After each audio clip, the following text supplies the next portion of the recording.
Richard Harris, welcome to the show, my friend. This is unbelievable. I'm so honoured to have you on the podcast. Dylan, great to be here. Thanks, mate.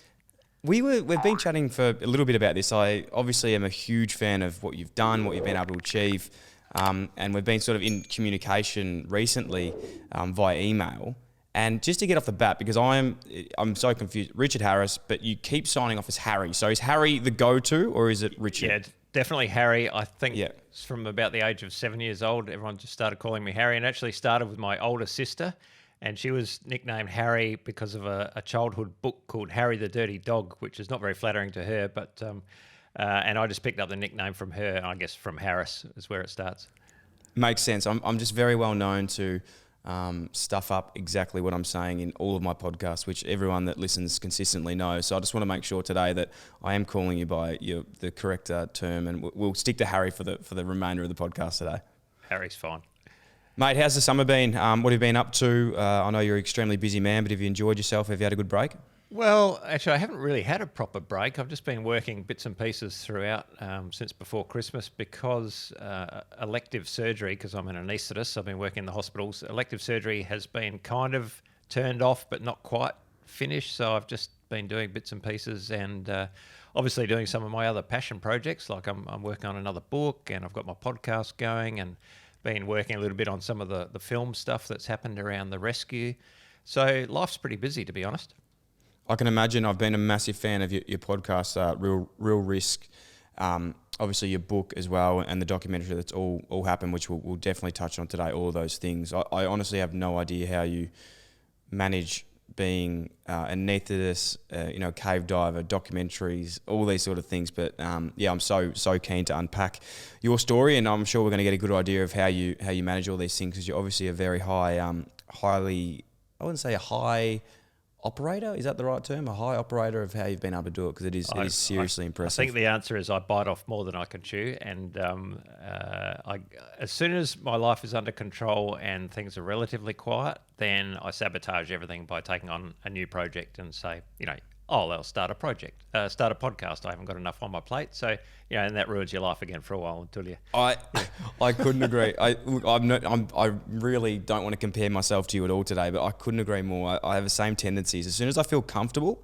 I start to panic and think that I need another problem to start figuring out. So I've done the podcast. Let's start another business. Let's do this. Let's do that. I think in some ways, which I'm sure that you have these same tendencies now, like stress. The relationship with stress is good for me. Like I found that I actually perform better when I'm under stress and have something to push me in the way. Like I was just on a holiday break before, and I was saying to a previous guest, Emma Murray, that we had on last week, that I really don't know how to manage when I'm not doing something.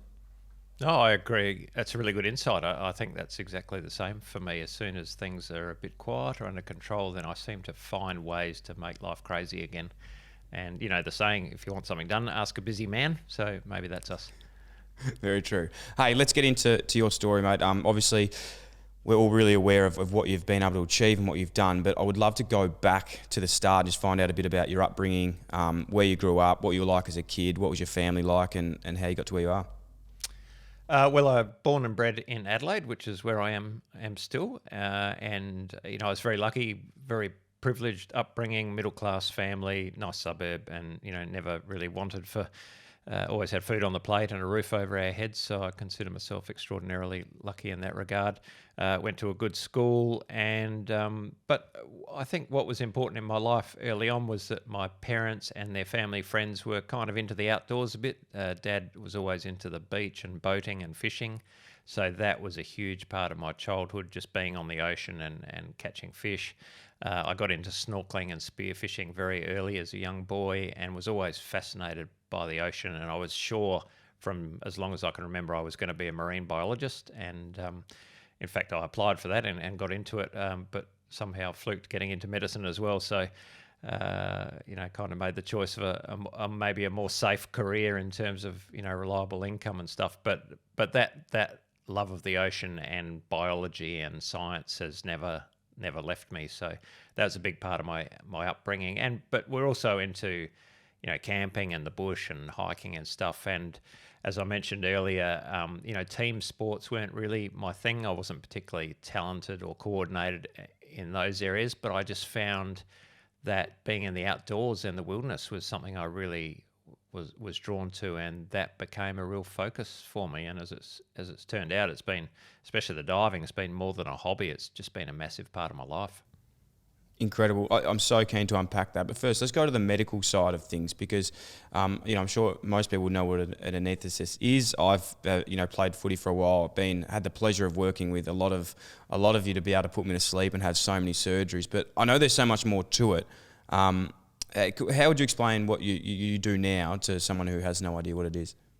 Yeah, well, I went to medical school and then finished my training. Initially, I thought I would be a country GP because I like the idea of being, out in the country to start with, but also being a bit of a jack of all trades, doing a bit of anaesthesia, a bit of surgery, a bit of, delivering babies and all the rest of it.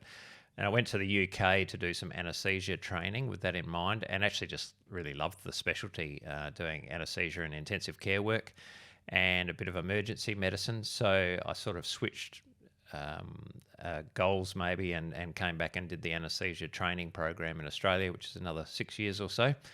And then so you don't actually become fully qualified at what you're doing till you're in your early 30s. So it's quite a long haul. But and then subsequently, rather than just being stuck in the operating theatre putting people to sleep for their operations, I found that wasn't quite enough for me. So I started to explore other areas in medicine where I could use to some degree those same skills. So I did quite a lot of work in the diving and hyperbaric medicine unit at the Royal Adelaide Hospital in Adelaide. So that's, traditionally treating divers with the bends.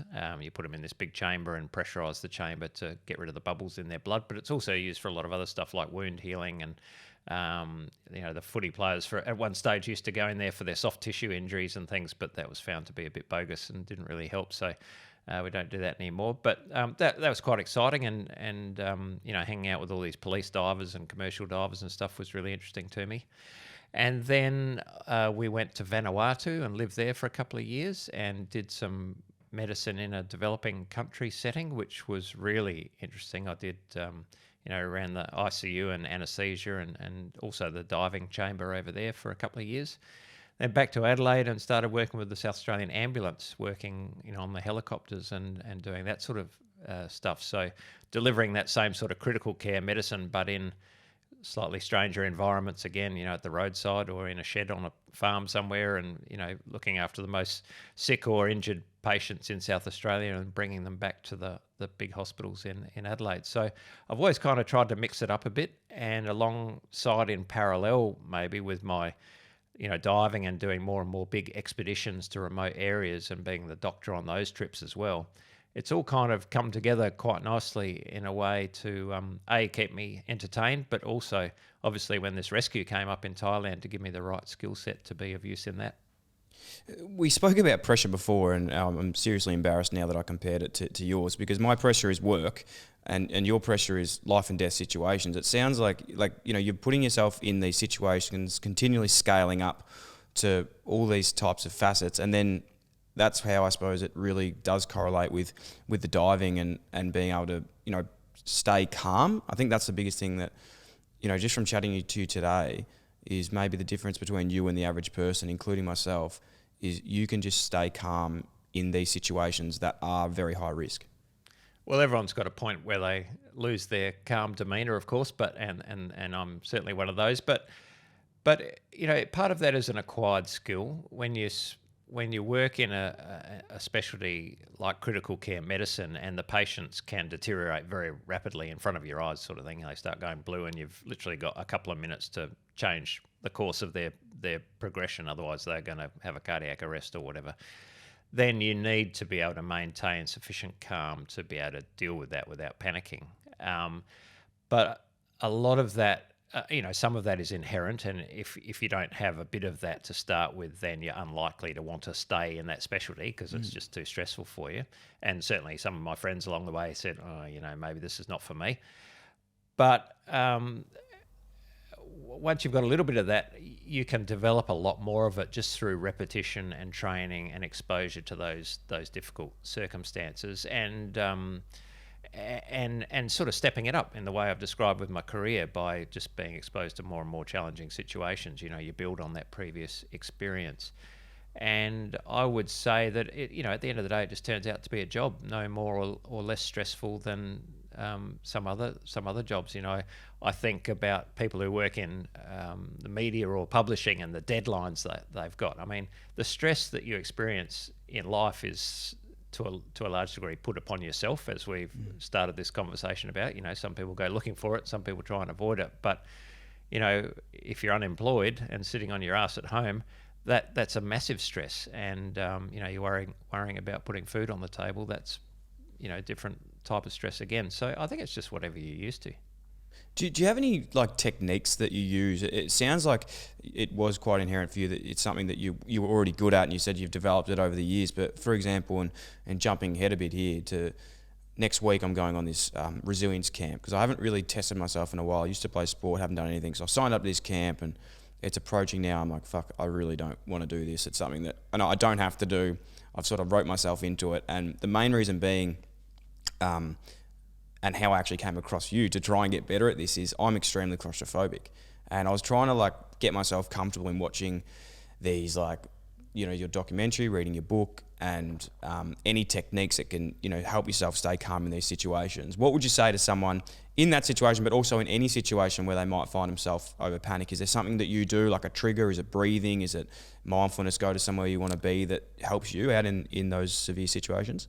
Yeah, there are actually, and again, it's all about familiarisation. And to take cave diving as an example, what you want to have as you progress through your training and courses and experience is to have lots of very small frights along the way, that you can start to build some resilience to those situations, rather than one big fright that comes early on that is too overwhelming to deal with, and panic as a result. And underwater in a cave, panic equates with death. Basically, there's if you lose rational thought, if you lose the ability to plan and think logically and problem solve, then you will die. Because and we know that for a fact, because divers die and they still have air in their scuba tanks. So they've stopped breathing, or they've spat the regulator out of their mouth, or they've panicked and died whilst they still had a chance, because they still had air to breathe. So why does that happen? And I think it's just this overwhelming physiological response, which just removes any rational, reasonable thought. So you need some way to address that and to intervene before it escalates too far. And I've certainly had that feeling of escalating fear and panic underwater in a cave. And in fact, it was a friend of mine who faced what appeared to be certain death in a cave at one point. He got trapped in a cave because the cave basically collapsed behind him, which is an incredibly rare event, but it did happen on this occasion. And so when he turned around to come back out, he was met with a sealed exit. Basically the piece of string that we always put in the cave to follow in and out went into a big sloping mud bank, and so the exit was blocked. So of course he started to feel this rising panic. And he was telling me about this, and he said, I felt this physical thing coming up, and it was just about up to my eyeballs. And he said, I knew that if it got up to this point, that I was actually just going to lose consciousness. I was just going to pass out because of the fear. And I had to do something. So he thought, I need to do something active. And he just started counting from 1 to 10, 1,000, 2,000, 3,000.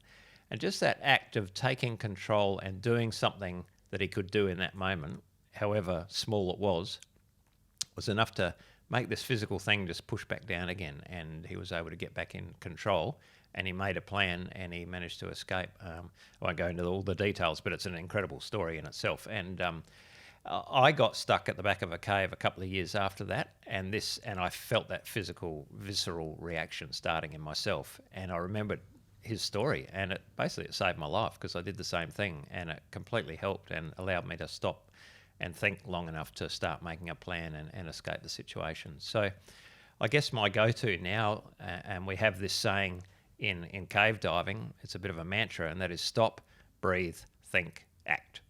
And those 4 words, if you actually say them out loud or in your head whilst you feel this panic starting, is enough to often get you back on track and move forward. And I've used it in other settings, like, I don't know if you've ever done public speaking and you sort of lose your train of thought, and you feel that sudden sort of squirt of adrenaline and that flush of fear, or, a situation like that. and I've sometimes used the same thing in those situations. It's a really helpful mantra.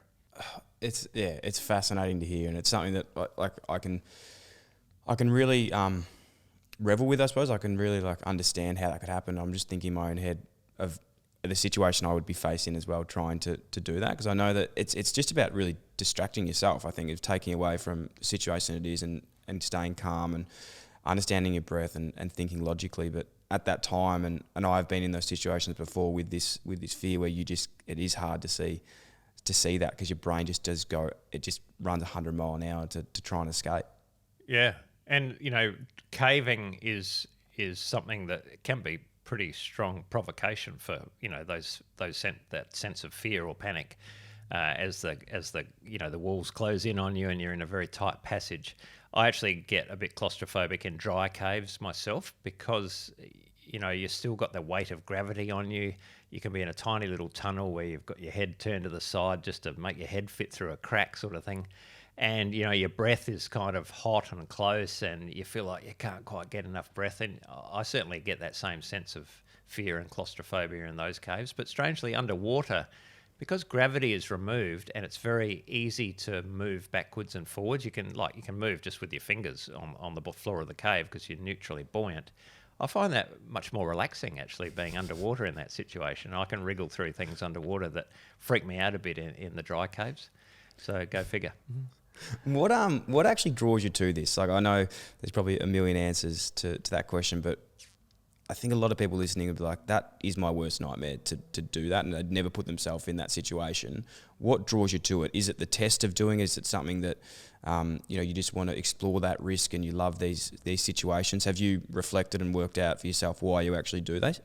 Yeah, definitely, and it's a whole multitude of reasons, starting with the beauty of the environment. I mean, caves aren't necessarily like what I've just described. Often they're big, beautiful, crystal clear, open tunnels with really stunningly clear water and beautiful, geological formations. Lots of interesting science, the biology in the water and so forth. They're visually very stunning places, and I like my photography and video and stuff.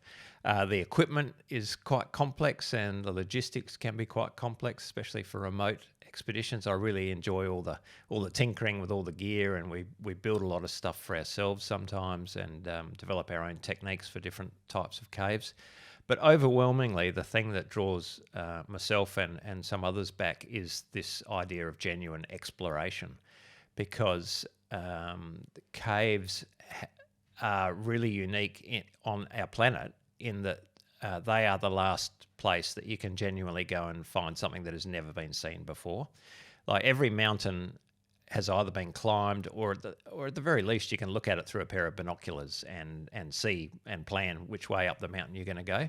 But if you find a hole in the ground, you step down into it. If you're the first person in there, you don't know whether it's going to go for 10 meters and then, be sealed off, or it might open up into the biggest cave system in the world, full of some magical crystals or fauna that's never been described, or what we hope for is that it goes to water and then we can start diving and exploring.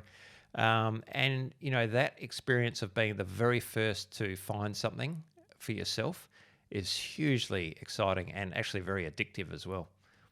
Yeah, it's like a genuine exploration. Does it take you back to any like memories stand out to highlights of diving or cave diving that has occurred where you've been like, shit, I literally have been the first person that's ever been here before? Yeah, quite a few times, and I've been very lucky over the years. The group of guys and girls that I have ended up diving with over the last 20 years, kind of exploration is their big thing, and some of them are a bit older than me. They've been great mentors to me, and we've just got this really tight little group of friends now that love doing this stuff. And most of these other people have actually been far more successful than I have at finding new caves. Some people have got a real nose for it. They can just look at the landscape and go, I think there's going to be caves over there on that ridge line. And one of the guys I know is prepared to spend a whole week just bushwalking, looking for entrances and stuff, whereas I haven't got the patience. I'll wait for him to find them and then I'll go and jump in there with him. So, it's a whole skill set in itself. And then what I love is bringing back the videos and images of these new places to show people, because I think, it's so great to be able to share it. Hey, I'd love to go back to June 2018 and set the scene of obviously a story that we're all quite familiar with today, and of what's transpired with the boys over in Thailand. But I could set this scene. I could try to do it as best that I could, but I think you're the master at trying to tell this incredible story. Would you be happy to set the scene for us and what happened on that final day, and then obviously you getting involved? Yes, well, I have told the story a few times, so I should be all right to give you a bit of an intro. So I just opened the newspaper one morning in June 18, and I saw a tiny little, like a square inch of text in the second page of the newspaper saying 12 boys from a soccer team and their coach were missing underground, assumed to be in a cave in northern Thailand. And because of obviously my passion for caving and cave diving, but also I'm involved in volunteer cave rescue in Australia, so I really pricked up my ears at that and thought, hello, might be something here. And very quickly I learnt that a guy who lives in Thailand, an expat from Belgium who runs a diving business in Thailand, had become involved. And I knew this fella, Ben Raymonance, because I'd done an expedition with him the previous year over in Thailand exploring some caves. So I texted Ben and said, hey, what's going on? Are you involved in this thing? And he was actually on his way in the car up to northern Thailand to go and see if he could help at all. So that was my first sort of inside knowledge of the thing, and it just got bigger and bigger over the next week as they started to search for these kids and try and dive into this cave, which was dry when the kids walked in, but flooded, literally right behind them. And they turned around to come out, and suddenly there's water in where there was a dry passage. And unbeknownst to them, the monsoon rains had started a week or two early, and it had been raining over the back of the mountain out of view. And suddenly water's come up through the ground whilst they're in the cave, and they're trapped. And the water kept coming up, and they had to actually retreat further into the cave to find a bit of high ground where they could sit out and await rescue. So over the next few days, the flooding got worse and worse and worse until the river actually started flowing out of the entrance to this cave. Now, that happens every year, predictably, in the monsoon season, but it had occurred, maybe nearly a month early on this occasion. So for all intents and purposes, everyone assumed that the kids could well actually be dead already. They could have drowned. But a local caver said there are a couple of high spots in that cave, so if they've managed to get to that point, they might be all right. So we need to get some more cave divers on site. And that's when they called the British divers over, Rick and John, who, again, I already knew through previous expeditions. It's a pretty small pool, I guess, in cave diving circles. I don't understand why. I mean, I thought it should be as popular as AFL, but apparently not so many people are interested in my chosen pursuit. And so the good thing is that at a sort of higher level, I guess a lot of us know each other, and so word of mouth's going around, and suddenly now there's 3 or 4 guys over there that I already know quite well. So I guess it was only a matter of time before there was a chance that I might get invited to go. And I had actually, to be honest, been gently angling for that, with my involvement in cave rescue. I just had a sense that as a doctor as well, if they find these kids alive, I had a real strong feeling that I could be of use over there. I never thought it would be as an anaesthetist. I just thought it would be to provide some medical care to these kids if they were alive still, and while we worked out how to get them out. So that's, I guess that's the background to it all. And on day 9, after the kids went missing, the 2 British divers made that final breakthrough into chamber 9 where the kids were and found them alive. And they had had no food at all for that 9 days. They'd just been drinking water, so they'd lost a lot of weight. They were starting to get pretty shaky and dizzy when they stood up and stuff, but they were alive. And that's the point I think the whole world really became aware of this story, and it became a major international event. Correct me if I'm wrong as well, but before that, the Thailand Navy had been there, the US Navy had been there to try and find the kids, and it was Rick and John that were the ones that actually found them on day 9, and there was a bit of hesitation to actually let them there, because you had like this, the 2 navies trying to control, and then there was these 2 just from everyone else from the public, random guys from the UK coming over to dive. Well, exactly. And, the Thai Navy SEALs, the most elite operators in the Thai military perhaps had been on site from about day 2 and diving, trying to get through. But what we've learnt many, many times, sadly, over the years is that cave diving is such a specific diving skill, very specific training, very specific equipment, that even the most elite Navy divers are not necessarily equipped for that environment. And it actually reflects very well on the courage of those guys that they were having a go, because it was incredibly bloody dangerous for them. And sadly, as we know, one of them ended up dying in the cave trying to take some equipment through. So when Rick and John arrived, they look a bit like me. They're just, middle-aged white men who have got this weird hobby, and a lot of our gear is homemade. I mean, we look like a dog's breakfast, to be honest. Rick especially loves his homemade gear. So he's got this, he's got a wetsuit. It's got holes in the knees, and he's got this homemade harness, and he's got a car tire inner tube as his buoyancy device on his back. It looks like a big black donut. I mean, it just looks ridiculous. And you can imagine the Thai Navy SEALs, all spit and polish and gun ho guys, looking at this fella and going, "Serious? Is this the best that the West has to offer? This is our hope of salvation." So they actually said, "You guys cannot go in the cave. It's too dangerous." And Rick and John were going, "Well, actually we do know what we're doing." So they had to prove themselves. And, they started to do that by making some distance into the cave and always laying a rope behind us so that you can always find your way back out again, because that's sort of rule number 1 of cave diving, always leave a string of peas to follow back out again. You mentioned before about cave rescue. Was this your first try at cave rescue, or had you actually done some rescue previously? Yeah, sadly it was, maybe happily, it was the first live rescue, but I'd done some body recoveries before, and but I had actually been running a course based around the principle that we might need to get someone who was injured or sick through a section of flooded cave out to the surface. And that idea came about through purely selfish interests. I was out on the Nullarbor Plain diving with my mate Craig, who ended up being at the rescue with me in about 2008, and we were 4.5 kilometres underground through the water and surfaced in this dry chamber, and then we were carrying our equipment across this dry chamber, so sort of hopping from boulder to boulder, carrying scuba tanks. It's probably the most dangerous part of the whole outing. And I remember saying to him, what would happen if one of us fell over and broke our leg here, or hit our head? Who or how would someone rescue an injured person, 4.5 k's back underwater out to the entrance? And based on that idea, I just couldn't let it go. And so I came home and I got together a bunch of experienced cave divers, got the police divers, and we just had this big sort of think tank over the course of a weekend and ran some scenarios. And from that, I put together a bit of a course, and I started running the course for as many cave divers as I could, basically, so that if this ever eventuated, then at least we'd have done a bit of preparation and given it some thought. So by the time I got asked to go to Thailand, I had all this theoretical and practical knowledge based on practicing on my mates, essentially, plus having moved some dead people through underwater caves, which, wasn't what we were hoping to achieve with this course, but, it's all good practice, I guess, when it came to moving the kids out.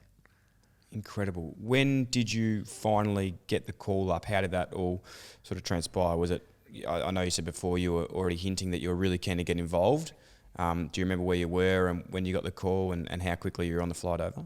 Yeah, well, I had continued. Once I heard Rick in particular was over there, I was really pleased to hear that Rick and John were involved, because I knew, these guys are, my heroes in cave diving. They are literally the best around. And when I heard they were there, I started texting Rick and saying, we're here in Australia.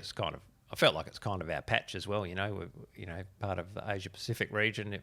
Australian Cave Rescue should be involved if it kicks off. So Rick was sort of telling me how things were on the ground, and then this big breakthrough came when Rick and John finally found the kids. So our communications continued, and then it was about 3 days after the kids were found. Rick had texted me that morning at about 6:30 in the morning and said, look, honestly, I don't know what we're going to do.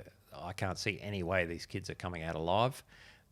We've got no means of getting them out through the cave. We can't just dive them out. They'll just panic very, very quickly, because it's like 2.5 kilometres out, about a 3-hour cave dive, and not an easy cave dive. It was pretty gnarly. So diving them out under their own steam was out of the question. They were trying to pump out the water. That wasn't working, and the rains were going to be getting heavier and heavier. And the original flood conditions that Rick and John faced were actually so dangerous they couldn't dive for the first few days. So he said, if it goes back to that, that's the end of it. The kids are stuck. So we need to do something. And it was actually his idea that he texted to me. He said, what do you think about sedating the kids to bring them out? I said, that is ridiculous. Never speak of it again, kind of thing, because I could think of 100 ways that the kids would die if you anaesthetise them and then try and put them underwater for 3 hours. I mean, you don't have to be a rocket scientist to know that's a bad idea.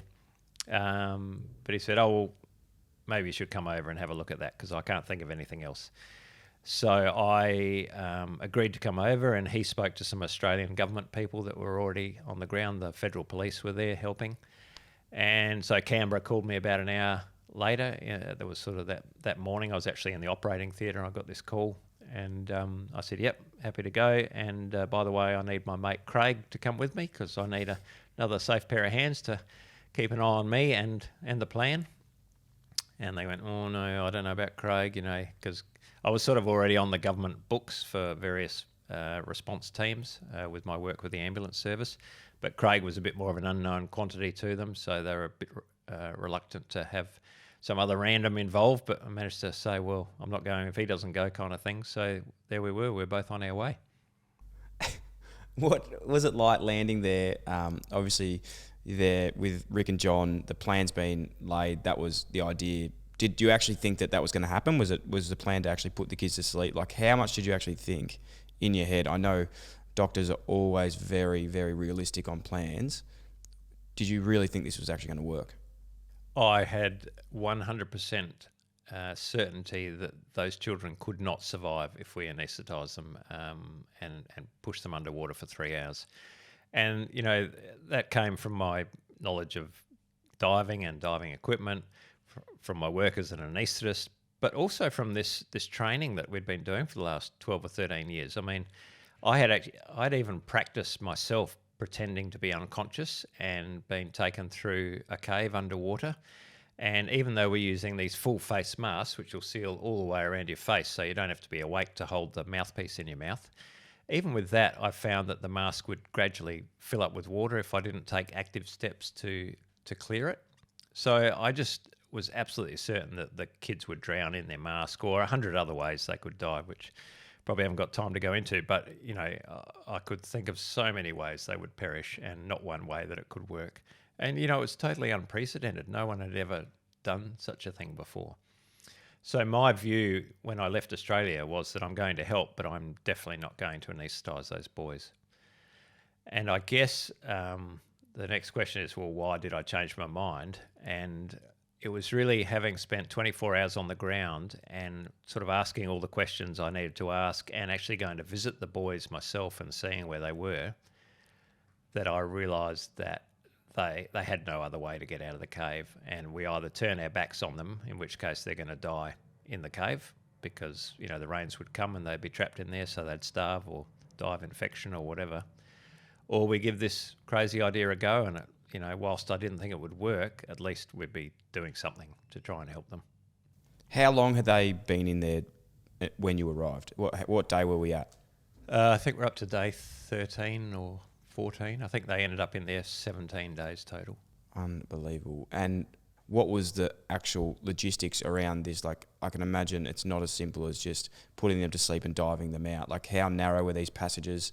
How did it actually even transpire? Did you have to take in the wetsuits, take in all the gear, like train the kids? I'm imagining there's language barriers in there.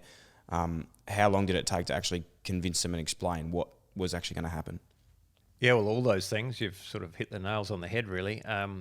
So Craig and I, the first night we were there, we just spent the evening talking to the British guys about the cave itself, making sure it sounded like it was actually safe and sensible to even dive in there. You normally wouldn't dive in a cave that is actively flooding.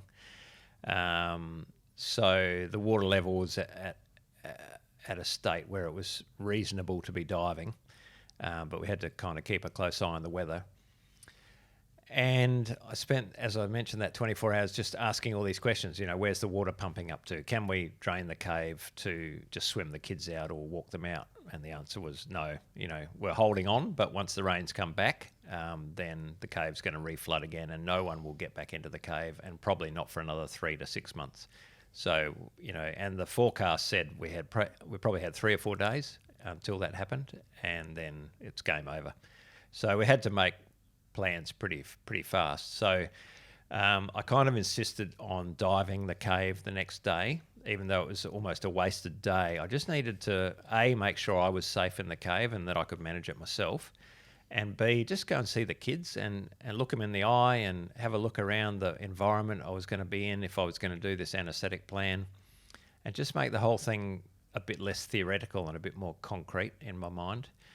And so Craig and I dived the cave the next day, and while we did that, the Brits and the US Air Force guys got some volunteers from the local swimming club, some local kids, and they took them to the pool and started to work on the system that we were going to use in terms of, dressing them in wetsuits. Did we have the right size wetsuits? I mean, the smallest kid turned out to be 29 kilos, so they're tiny kids, some of them. So, finding a wetsuit for that guy is not that easy. How are we going to dress them in the diving equipment? Would the full face masks even fit these tiny little boys? All this sort of stuff. And then they practiced swimming these volunteers around in the swimming pool while the kids, pretended to be asleep. So that all seemed to work, at least with awake kids. And and by then I'd had a chance to look at the cave, visit the kids, explain to the kids through one of the Navy SEALs who was in there who spoke English, explain to them what we thought the plan might be if we come back the next day to do it.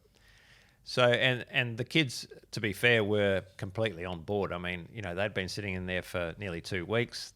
They had been sitting on damp mud in T-shirts and shorts, shivering their asses off, hungry and pretty scared, as you can imagine. So they were definitely up for anything that we could suggest. They would have done whatever we told them, to be honest, at that stage to come out. And their morale was really good. I was really impressed. What do you remember from this plan as well, with obviously putting the kids to sleep? It had been agreed upon, but was there still some people that weren't on board with it? Was it totally agreed upon with the government and the SEALs, and were everyone on the same page, or was there still people going, no, we shouldn't be doing this? Look, not that I was aware of. Everyone who was directly involved in the plan, made this agreement to pursue it, and everyone gave 110% effort and support once the plan was made. But the point up to the decision was very fraught, lots of robust discussions, lots of meetings with ministers and governors and, the Prime Minister on the phone and the King's Guard in the room reporting back to the King. And, we had to... I never tried to convince anyone that this was a good idea because I felt it was a terrible idea.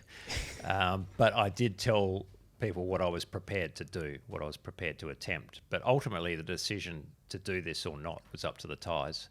And that night after Craig and I dived the cave, we were up till nearly 3 a.m. in meetings, trying to thrash this out. And in the end, they said, all right, go home, have a couple of hours sleep, and we'll tell you in the morning whether this is going ahead or not. And it was that next morning, the Sunday morning, that we were told, yep, it's all go, so off you go. What do you remember of that first dive, that first rescue? The first rescue going in, when you actually knew, all right, this is a plan, we're going in and we're going to get the first boy out? Well, I started that day by teaching the cave divers how to give an anaesthetic, because it only actually dawned on me fairly late in the piece that the injection I was going to give the kids into their leg muscle, a drug called ketamine, was probably only going to last for about 3/4 of an hour. But these kids had a 3-hour trip out of the cave, and so they had to be kept asleep, which meant they were going to need at least 2 or 3 more injections on the way out. Now, giving an intramuscular injection is not a difficult skill, but the decision to give the injection and how much dose and, how to do it in the dark or underwater, or, never having even put a needle and syringe together for most of these guys, it's pretty daunting, let alone the courage it takes to sort of be an anaesthetist when you are not an anaesthetist. I mean, it was scary for me. I can't imagine what it was like for these other guys. So basically I gave them this 30-minute lecture on anaesthesia. They all had to practice injecting an empty water bottle, thus signing off their practical competencies. So it took you 10 plus years and took them 30 minutes. Exactly, which maybe it doesn't say much for the difficulty of being an anaesthetist, but no, what I think it does say, firstly, is the courage of the guys who agreed to do it, but also how good ketamine as a drug is in this particular setting. It's not good in nightclubs, so I'd point out to your listeners, but because it has some horrible side effects. But in terms of using in emergency settings like this, we use it quite a lot in the field in car accidents and all sorts of stuff. And you're not really worried about the finer points of how people feel. You're worried about people staying alive. So it is a good drug in that situation. So the first boy that you swim up to, you're there. Obviously in the wetsuit, he's got his face mask on. You put him to sleep. Does it go to plan?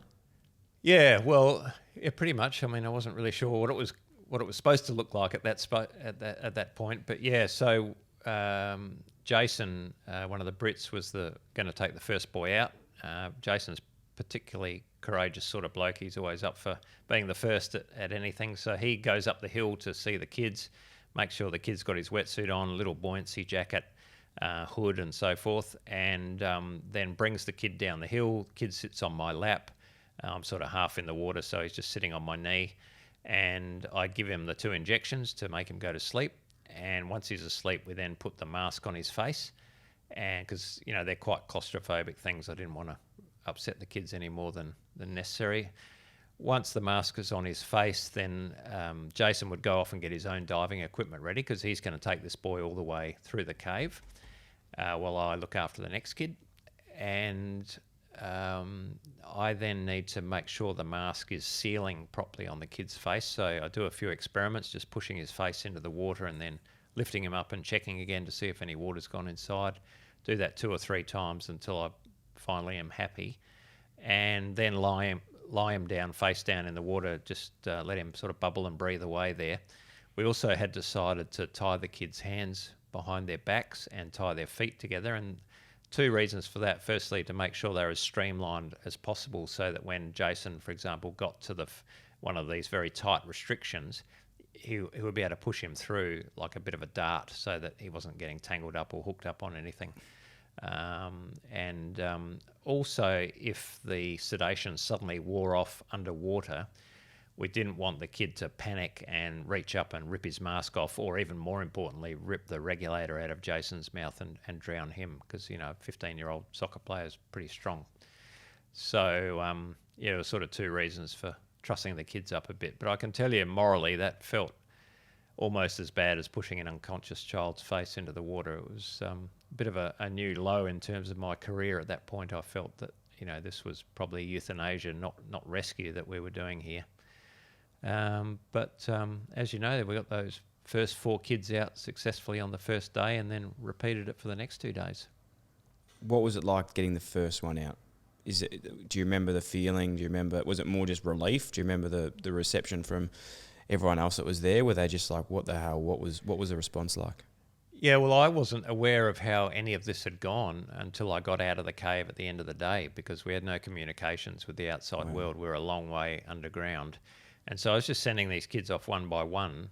And apart from on the first day with the first couple of kids, I had no idea whether they'd even survived the first small dive that they had to do. So we got Rick Stanton in the next dry chamber along to come back in and tell me what the result was of that first dive. I was supposed to wait for him to come back after the first kid, but I actually forgot and let him and sent the second child through, which caused a bit of trouble in the next chamber because they weren't quite prepared for that. But anyway, finally I remembered, and then Rick came back and said, well, the first 2 have survived that first little dive, so far so good. Because, sorry, they had to go from different chambers, didn't they, and get re-injected again and go back. Yeah, so there were 5 separate dives, if you like, over the 2.5 kilometres on the way out. And in between the dives, they're either just floating down the river with their airspace above them, or in a couple of spots to be picked up and carried over some rocks and things, then back into the water again. A bit like whitewater rafting, I suppose, with some underwater sections. So until I got out at the end of the day, I didn't know whether I was going to be told that all 4 had died, half had died, or all successful. So yeah, I was pretty happy to hear that they'd made it out, but completely surprised as well. I can imagine it'd be a massive relief, a surprise, but then also that daunting factor, like, fuck, we've got to go back tomorrow and do that again. Yeah, well, in fact, that realisation was the real low point for the 3-day rescue for me, because after the first day having had some success, then suddenly everything's changed, right? Like the expectations are, well, you've got it right. And so if someone dies now, then fingers are going to be pointed, well, you must have done something wrong. And so that night I remember actually feeling more pressure than any other time during the rescue. And it was... after the second day was successful, then I just started to feel cautiously optimistic that maybe we're going to actually get away with this. Was there any hairy moments? I know that the whole experience was hairy, and there was always points that were bubbling up. But was there anything in there that you were on the second 2 days that was like, oh geez, this one might not make it, or this one could be a bit trickier than the others? Yeah, well, a couple of the kids had chest infections, so I could hear them coughing away, and that often causes trouble anaesthetising kids. They can often sort of hold their breath or have other medical problems arise under anaesthesia. And actually it was the last boy on the first day that came probably the closest to dying. He was not really breathing properly under the anaesthesia, and so Rick was the one who was taking him through. So knowing that he wasn't quite right, I quickly put my gear on and followed him out of the cave. And when I got through that first dive, I found Rick and Craig, who was waiting there to help, look after the kids as they came through. I found them with this kid pulled up on the beach there and looking pretty ordinary. They were worried about him. He didn't seem to be breathing at all. So I quickly got out of my gear, and in fact, he wasn't breathing. He was really blue, and I was just about to give him mouth to mouth, and I just opened his airway by pushing on the back of his jaw. That's actually pretty painful stimulus to do that, so it's not a bad test to make sure people really are unconscious. And that was enough to make him take a breath. So it was pretty close. I reckon, another couple of minutes he would have been in real strife. That's it's extremely stressful. I can also remember watching parts of the documentary as well. I think one of the last boys on the last day might have been the one that you were alluding to earlier. That was the 29 kilo young man, and the face mask was just too big for his head. And you were talking through how stressful that was to try and actually get him out. Yeah, well, I didn't realise that the last kid was so small. I thought all the small kids had gone. So we'd save these, because we had 5 to do on the last day instead of the usual 4. We didn't have enough of the masks that we'd come to trust and like. So we'd taken 2 other masks in just for, we thought, well, we'll just have to make it up as we go along with these other masks. And we had to get all those kids out that day because the forecast was really threatening then. In fact, it had started raining the day before, and we were worried about the water levels in the cave. So I'm there with Jason, the last kid, the last guy, and down the hill comes this kid, and I'm looking at him, and I'm just like horrified how small he is. He's the smallest of all the boys. He's the 29 kilo kid, and I'm looking at Jason going, these masks are not going to fit this boy. And but he's got to come out, and he's in the water, and so the clock's ticking because he'll start to get cold. And so I anaesthetise him, and we try the first mask, and it's just like 1.5 times the width of his face. You could put your hands in the sides, and it was just going to fill up with water straight away, so it was just out of the question.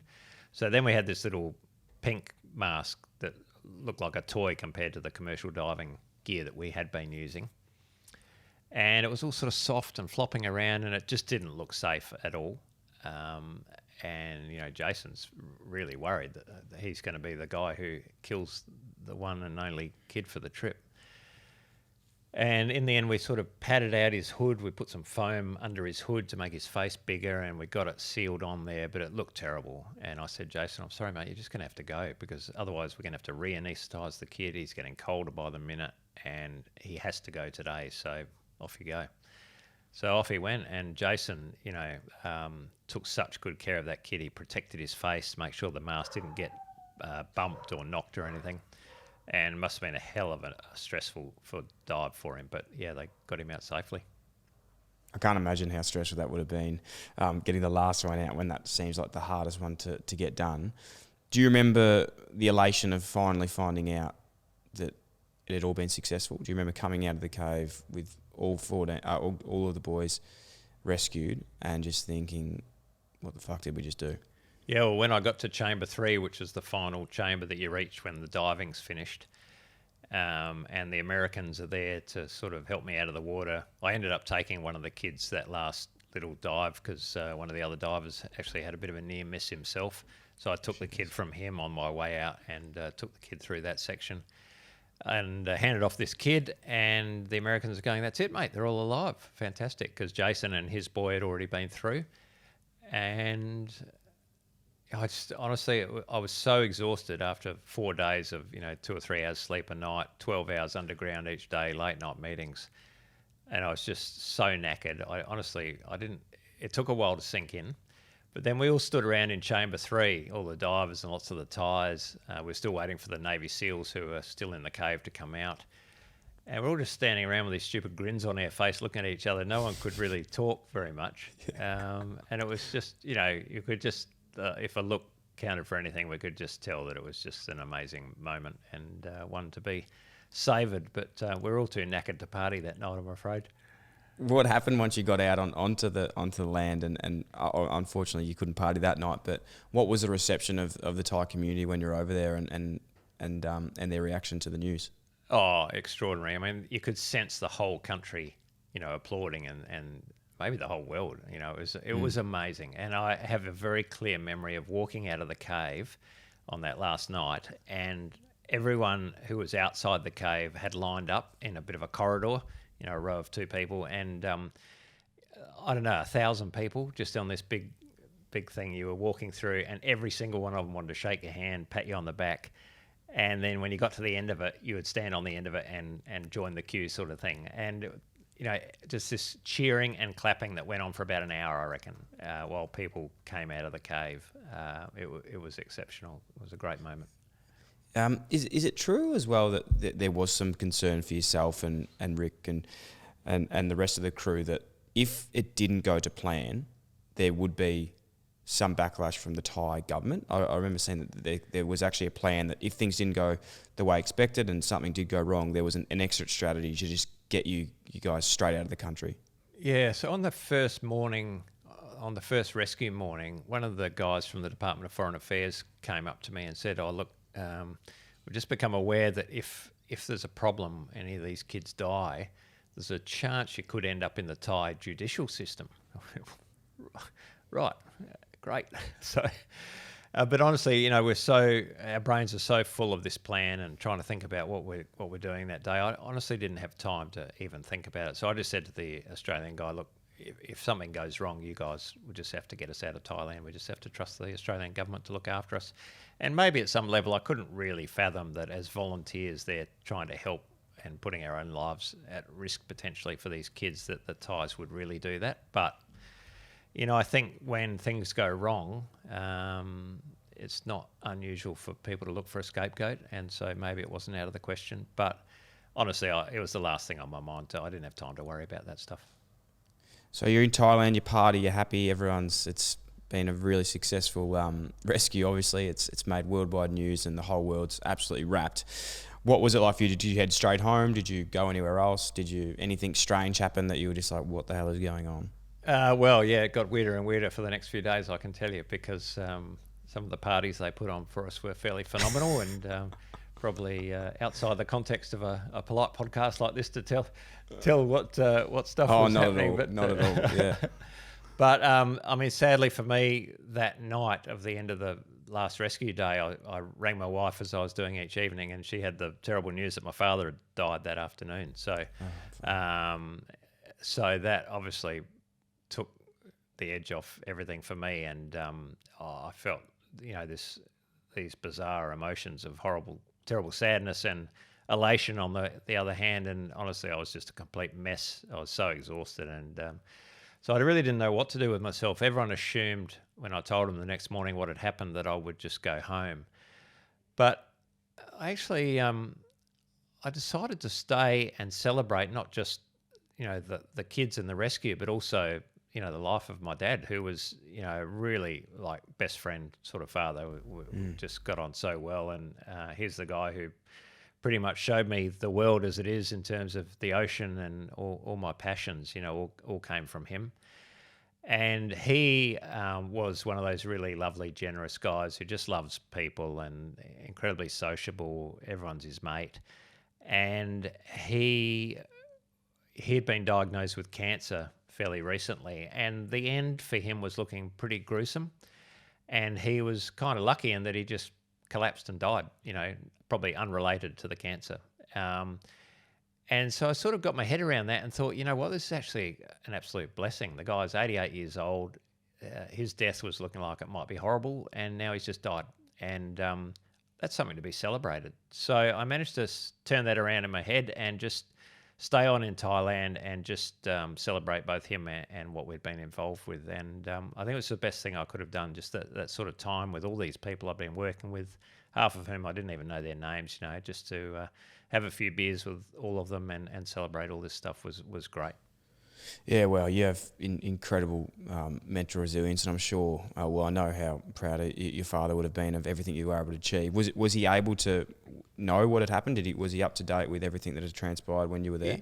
Yeah, my two older sisters and my wife had been popping in daily to see him and, show him the newspaper clippings and stuff, saying Richard's involved with all this madness. And, we had this running joke that he would, every time I'd see him, he'd say, "Now, that cave diving, that's a bit dangerous, isn't it? You should give that up." And I'd go, "You know what, Dad? I will. I'm going to give it up. I've just done my last dive." And he'd go, "Good on you." And then he'd go, "Hang on, you're pulling my leg, aren't you?" And so, he kind of looked at the whole thing as a bit mad, but kind of understood that it was something I loved. So I'm sure he was proud. Oh, mate, I can't imagine how proud he would have been. And I'm sure he was looking down in delight now still with everything you've been able to achieve. What was the news of coming back to Australia? What were your expectations, I suppose? Obviously, your family knew what was going on. The public knew what was going on. Did you expect to come home and be greeted by everyone, or did you expect to just go home and get back into everything you were doing? Yeah, I thought, honestly, we had no understanding of the size of this story globally.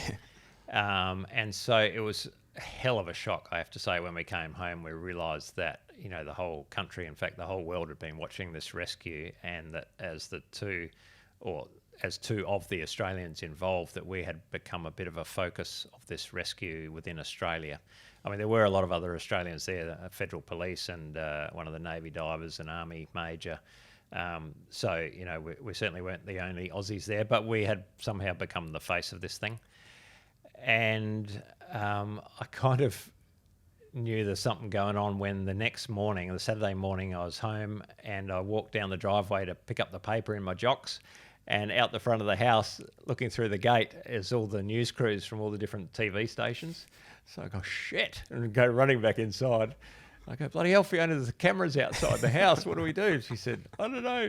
So I rang my sister-in-law, who works in media and PR, and said, I've got a problem. Can you come round? So she came round and she sort of spoke to them all. What do you need? What do we have to do to make you go away? And so I went out the front and just mumbled a few words to them. I was so frightened. I never trusted the media. I'd never had anything to do with them really. So I just said a few words. They were happy. They all went away, and I went, all right, hopefully that'll be the end of that. And I'll just go back to work on Monday, and maybe I'll get a nice letter from the government saying good job, boys, or something. But as you know, it all went kind of crazy after that. Yeah, as far as publicity goes, that's a very positive way to be portrayed in the media. So you definitely deserved it. With what you said then, obviously going back to work on Monday, I think from memory you didn't go back to work on Monday. You took a couple of days off to get back into it. But what happened with the Australian of the Year and from there, how did it all work? And was there any sort of plans, or was this just sort of unexpected to get nominated? I'm quite unfamiliar because I must admit, you're not our first Australian of the Year we have on the show. As much as that is a great honour, we've had Dylan Alcott, who's recently Australian of the Year too. So you're in very good company. Should I say he's in very good company? No, I think I'm in very company. That man is a genuine legend and a very fitting recipient of that award. All the Australians of the Year suffer this imposter syndrome where you go, surely they could have done better. Craig, my mate, often likes to joke when, it's speaking at an international conference or something. He says, it's pretty sad if we're the best Australia has to offer. So, but, the difference, just to touch on that a bit more, the difference between guys like Craig and me and someone like Grace and Dylan now is that, those guys have, for sometimes positive reasons, sometimes not, got this massive agenda, which is a hugely worthwhile platform they need to speak out about, and they've dedicated their lives to doing it. And for me, they are genuinely worthy recipients of that award.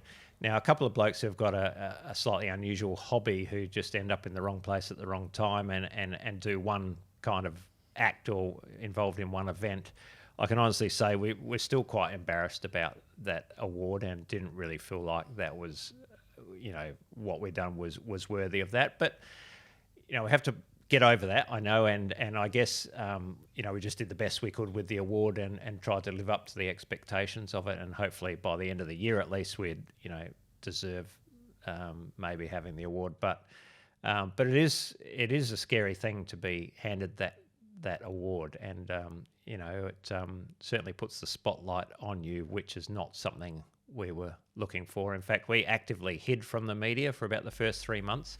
We went out to the Nullarbor and went caving for as long as possible so that no one could find us. There was no phone reception. And then when we came back, we went to Canada on an expedition, so continued to hide. And if anything, that seemed to make things worse. I don't know if you've watched The Life of Brian with Monty Python, when they say only the true Messiah would deny his divinity. And so it felt like that. The more we hid, the worse it got, the more of an enigma we became and the more interested they were. So in the end, we just had to, say something. And then Craig got the Western Australian and Australian of the Year, and I got the South Australian one, and that turned up the heat a bit more. And then when we won the thing in Canberra, it was just that was it. And it seemed a bit churlish, actually, to continue to hide and not engage once you're the Australian of the Year. So we thought, we'll just suck it up for a year and do the best we can. Yeah, well, cave divers hiding in caves to avoid the media is actually quite an intriguing story in itself. How did it change for you, life itself, after getting home, having the rescue, being awarded Australian of the Year? What was the biggest change? And I suppose the change to this day, because you haven't slowed down, you're still doing so many incredible things. No, well, once we became Australians of the Year, I decided to really throw myself into it. I thought, well, if they're going to give us an award like this, we've got to make sure we've earned it. So, the other thing is for us, people say, well, what's your message? And for Dylan or Grace or the previous recipients, it's kind of obvious. That's why they're there. That their message is part of who they are. But we had to actually think about, well, what do I stand for and what's important to me? I can't preach cave diving or cave rescue as my message for the country. So I just thought about what stuff is important to me, and it became quickly clear to me that I can actually use my journey to that point in the cave rescue as my message. Adventuring and doing things that are difficult and uncomfortable sometimes, putting yourself out there, doing things that can be scary, is actually a really important thing to do, particularly for young people, and maybe also for parents who are a bit overprotective sometimes these days of their children. They don't want them to ride their bikes to school because there's too much traffic, and they're worried about stranger danger and this and that. And of course, with the changes with being online and social media and stuff, there are some real issues there. But it's so important for kids to still experience the outdoor world and to go camping and fishing with their parents, or beach holidays, or whatever it is, even if it's not outdoor adventuring, just to put themselves out there and do things that are hard and difficult, and not just get a ribbon for turning up. I am sounding like an old man, I know, but I really don't believe that kids in any kind of competitive endeavour should be over-rewarded just for having a go. You have to accept that in life there are winners and there are losers, and being a loser is going to happen far more often for 99% of us, and you have to work out how to deal with that and, toughen up a little bit, because life is not easy, and all these lessons are important lessons to learn along the way. So that was my message, I guess, and I was working very, very long hours, so I actually had to give up part of my work to be able to do that. And it's really opened up a lot of opportunities for me. You know, we wrote the book. I've continued to be working on another couple of books now. I've got this interest in making documentary films, which I'm working really hard on without getting one over the line quite yet, but getting closer and closer every day. I've got my podcast that we mentioned, and just continuing to talk to people like yourself and hopefully get that message out there still that, we're here for a good time, not a long time, and you've got to make it every second count and do some good for others while you're there. Mate, your podcast, I don't want to breeze over this either, because you have had some incredible guests, and it seems weird someone of your stature that's already done so many crazy things is hosting a podcast and interviewing other people. Tell us a little bit about it, who you've had on, and maybe some of your favourite episodes that you've really learnt from. Yeah, well, the podcast was one of these COVID isolation projects, and I thought, all right, how can I keep myself busy? Let's start a podcast. And I thought with some of the connections I've made through caving and adventuring and then through the Australian of the Year, I might be able to tap into some interesting guests. And, you know, I'm interested in risk and risk-taking for the reasons we've talked about. And for many years, I've had people say to me stuff like, oh, you must be crazy to do da-da-da, including cave diving primarily. And yet I've never felt like a real risk taker. I've always felt like I'm quite careful and sensible, and I'm more of a risk manager than a risk taker. And my premise was, I wonder if other risk takers feel the same way as I do, or whether they are actually crazy, like people think I am. And so the example of, say, a base jumper, you know, surely they are adrenaline junkies because they leap off a cliff. They have about 3 seconds of free fall. They pull their parachute and they land on the ground. I mean, if that's not about adrenaline, surely what is? So I started this podcast called Real Risk, and I talked to real risk takers, like people who either have sports that are dangerous or occupations that are dangerous, or just got caught up in situations outside their control. And so take the base jumper, for example, a guy called Sean Toomer. He is an American guy. He's done more base jumps than any other person still living, you know, like over 7,000 or 8,000 by now. And he is the most zen, calm, careful guy you could ever imagine. You know, I just thought he'd be this shrieking, hooping, hollering kind of extrovert. And he's just like, man, I'm really calm. I'm very careful with my risk assessments. And that's why he's still alive when so many of his friends are not. And so that was an eye-opener. But then I've gone on to talk to some really big names like James Cameron, the movie producer, who's actually an amazing deep sea explorer in his own right. So if you've seen the Titanic or any of the movies that show some of the real footage of the Titanic, you know, he's done all that stuff in submersibles. And then he went on to do the Deep Sea Challenger, to go to the the bottom of the Mariana Trench. Alex Honnold from Free Solo, Jimmy Chin, the director of Free Solo, and Jimmy and Chai, the directors of The Rescue, which we've been talking about. Motorsports people, I'm a bit of a petrol head myself.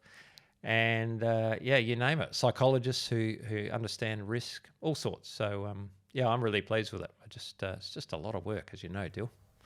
Definitely is. Is there a common theme? Like, you know, I'm lucky enough to speak to people like yourself, and many, you know, people that have achieved incredible things, and there's always a common theme that I sort of can uncover, and I always say it's grit. It's just the determination to just keep going when other people would stop is something that is really common with my guests. Is there a common theme that you found in risk takers that you might be surprising to other people to hear? Well, what I was surprised about but pleased about was that my hypothesis was actually correct. Virtually all these people are like me. They're very careful, methodical, risk-averse risk managers. So when they get out of the bed in the morning, take someone like Alex Honnold, if you've watched that film Free Solo, you know, he climbs El Capitan 3,000 something feet straight up this sheer rock face with no ropes. You know, that just looks like suicide to you and I. But once you listen to him talk about how he can do that, you realize that he does it because he doesn't think there's much of a risk, because he's so good at what he does. Yeah. And he knows every handhold, every foothold as he goes up that mountain. And he said it's actually quite rare that he gets scared because he's well inside his comfort zone with what he's doing. So we just don't understand being that extraordinary at rock climbing, that, you know, that can be a comfortable thing to do. And maybe that's why, you know, as a cave diver, I'm really comfortable underwater in a cave, and that's why it looks brave, but it's actually not courageous, because it's not scary for me. Being on the footy field like yourself would be terrifying for me, but it's what you're good at. So, you know, it's fun. That's still terrifying for me. But with that, just on that documentary though with Alex with Free Solo, I actually have seen that, and I can completely understand what you're talking about. In his notes, he had written every single, you know, up, down, across that he had to do, and mapped out the whole journey so many times in his head. And I remember being there was that one bit that he was scared of doing, where he had to put his his heel up, his hand on, and that was that one part of the trip that he just had to visualize the whole time through. So completely understand, as much as it is a risk, he knew exactly where he was going, he knew exactly what he had to do, and it was just about getting in the flow state and getting it done. And what's terrifying to us is that, you know, I'm sweating thinking about it. Out of the 10 times he tried that move, he fell off 9. And it was only the last one that he made it. He said, okay, we'll do it without the rope now. He thought, Jesus, there's no way. Yeah. No, he's a different cat. Yeah. Mate, you've achieved so much. We've got so... I could, you know, talk to you for absolutely hours, but I'm very wary of your time. So appreciative of it. What is next for you? I know you mentioned your documentary that is getting off the ground. Are you allowed to talk to us a bit about that? Well, I'm trying very hard to continue to showcase the caves that I love exploring, and so kind of a diving exploration sciencey documentary series about caves and cave diving is where it's going. And so yeah, I've got a few irons in the fire and working very hard to get one to market, but it's a very tough industry to crack, and much harder than I ever thought could be possible, even with some of the doors that have opened to me since the Australian of the Year. But as you might have gathered, I'm not someone who's going to stop easily. I'll keep pursuing it until it either gets up or collapses. Oh yeah, I have absolutely no doubt we'll be seeing that documentary very soon. I'm looking forward to it. Again, we cannot thank you enough for your time. Your incredible story. You've done so much, and yeah, just to hear your story and to have you on the show, I can't thank you enough for all your time and you really just, I know these words might not stick comfortably with you, but it's inspiring. You are an Australian hero, and yeah, we're just blessed to hear your story. So thank you so much. Good luck for the rest of what's next, and if we can ever catch up again, or if I ever help out in any way, please don't be a stranger. Thanks, Dyl. Great to chat.